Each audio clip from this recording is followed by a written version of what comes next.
এই যে আমার মা শুয়ে আছে, মায়ের সামনে কি বললাম।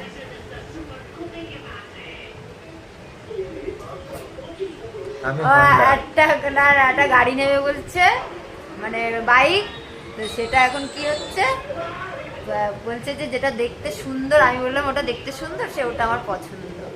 তা ও আর একটা যেটা, সেটা মাইলেজ ভালো, দেখতে অতটা সুন্দর। তাই আমি বললাম যে সব কিছুকে আমার পছন্দ অনুযায়ী নিতে হবে, দেখতে সুন্দর।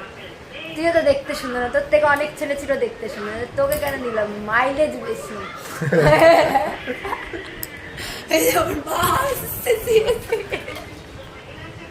মানে রাত্রিবেলা উঠে রান্না বান্না করে দেবে, মাইলেজ যেটা বেশি দেবে সেটাই নেওয়া ভালো, বুঝলি? দেখতে সুন্দর দিয়ে কি হবে, ওটা তো একদিন একদিন ধজা হয়ে যাবে, মাইলেজ থাকবে না, ভেঙে চুরমার হয়ে যাবে।